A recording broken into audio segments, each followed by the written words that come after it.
you're trying to scale an e-commerce brand past 7 and 8 figures, there's one metric you should know like the back of your hand, because it tells you at a glance whether your entire growth engine is getting healthier or quietly breaking.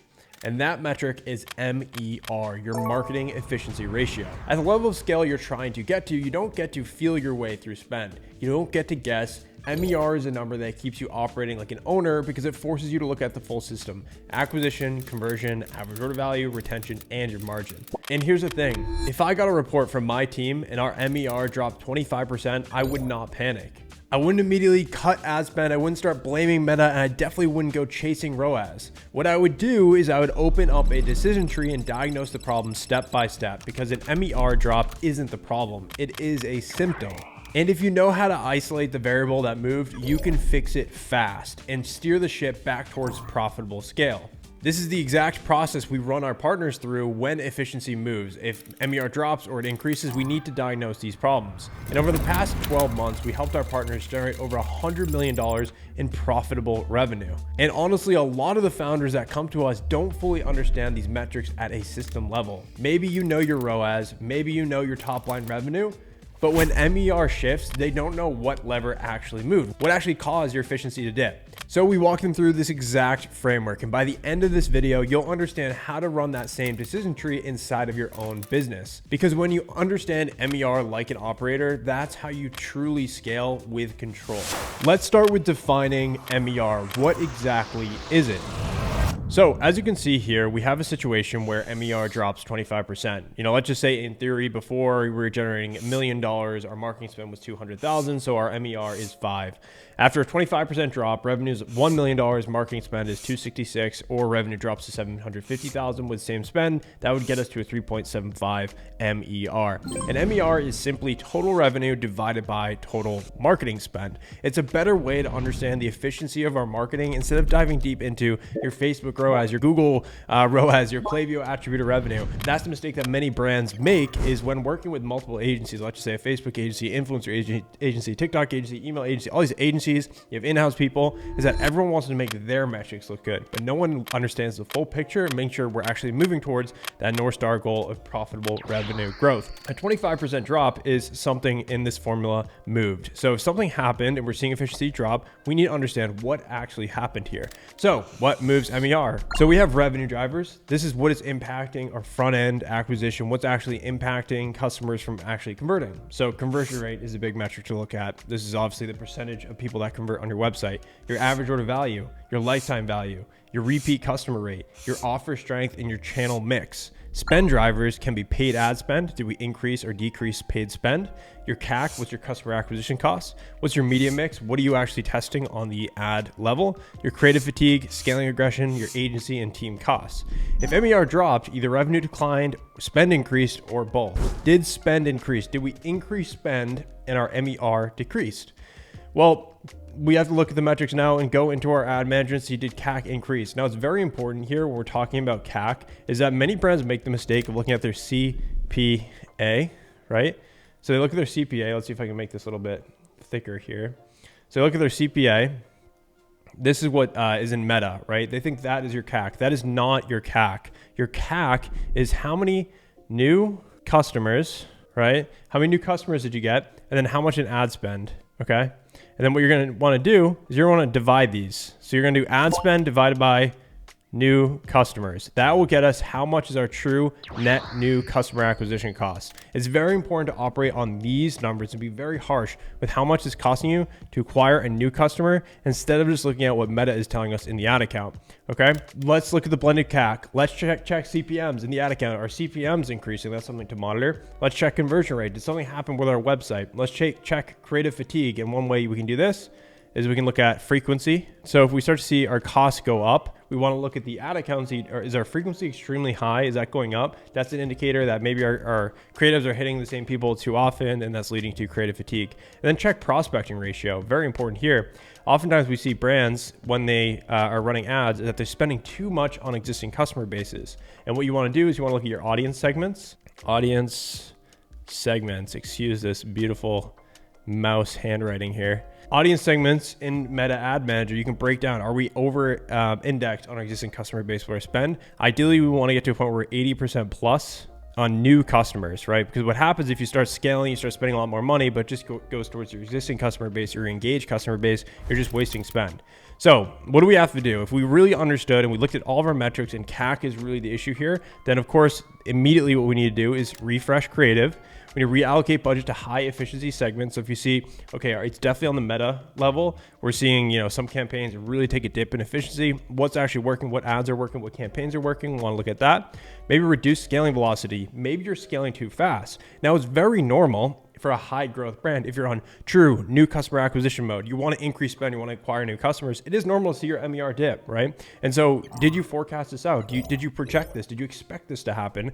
Because sometimes you scale so fast that your efficiency goes way down, and we need to modify. Are we scaling too fast here? And then audit prospecting versus retargeting ratio. That goes back to the audience segments. Are we spending too much on our existing customer base versus focusing on net new customers? Okay, so did the media mix change? Did we increase prospecting percentage? Because that is very normal, right? If you're trying to increase the amount of people that we're hitting that are cold, it is normal to see costs go up. Did we add a new channel? Maybe we added TikTok, or we added a new channel to start testing on. It is very normal for the efficiency to not be the best on the front end of that because your algorithms are learning. Are you investing into a new channel? Could it be influencer? What did you actually invest in? Did you reduce brand capture? So one thing that happens here is, do we actually reduce retargeting, right? Do we go to retargeting? Right? And this could be on Meta, could be on Google. Do we start to go over the top with acquisition that we're not doing enough on the retargeting side? So what if it did, we need to rebalance the funnel. And like I said, we want to have 80% of our budget go towards new customers. We need to restore capture efficiency. So we need to make sure, do we check all these things? Let's look at conversion rate, creative fatigue, what actually went wrong in the scenario, because literally scaling marketing online is simply a math equation. And the best brands, the best agencies, the best marketers understand this. They don't get emotional when things happen. They simply say, what is the bottleneck? What actually occurred? So you need to run this analysis throughout your funnel. So if this happens, then we do this. If media mix change, then we do this, right? Did we overscale? Did we spend up faster than system capacity and LTV is not strong enough to support scale? Then we want to pull back spend maybe 10 to 15%. Maybe we're over leveraging, we're overscaling. And it's very important that you really can't have the confidence in scaling more aggressively unless you know your true LTV and you can actually support that. So if this happens, we want to take a step back, make sure we have enough creative being tested, make sure we're not overextending ourselves, because this whole issue here is that we've increased the spend. The spend on marketing has increased and we simply haven't gotten the results to make that efficient yet, which is totally fine, especially at the start. Like I said, if you are scaling, if you're trying to grow, it's normal to see your MER take a dip. Now, did revenue decline, right? So maybe you're spending the same, but revenue started to take an impact, okay? So there's a variety of things that can happen here. Did conversion rate drop, right? We're spending the same and simply we're not getting the same revenue that we did before. So did we change anything on the landing page? Did we change the offer that we're pushing? Do we do any pricing updates, site speed, creative message mismatch, right? All of these things have downstream effects. And maybe you did this thing a month ago, 2 months ago, now you're seeing the impacts. So we always want to see, okay, when things are the most efficient, what did the data look like? And if we change things, or if we tested things without going about that the right way, then what can happen is we start to see a revenue decline. Average order value drop. Do we remove any bundles? Did we change our discounting strategy? Upsells disabled? Any checkout friction, right? You can go about this and audit your entire system and see, okay, did these things actually change here? Okay, action is obviously, if we saw AOV drop, then make sure we reinstate any bundles or add bundles, try to optimize for a higher cart value, optimize upsells, increase cart value incentives, right? Pay $75 for free shipping, stuff like that. LTV repeat rate. So this is a huge thing. This is honestly what I see is the most common, is that brands do so well at acquiring customers, they increase spend, but then revenue doesn't increase at the same time or it starts to decrease. And it's because we're not retaining our customer base. So what we want to do here is check campaign frequency. Are we sending enough email campaigns to our list? Are we nurturing them?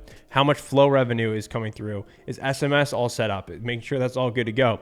Cross-sell strategy, product cadence.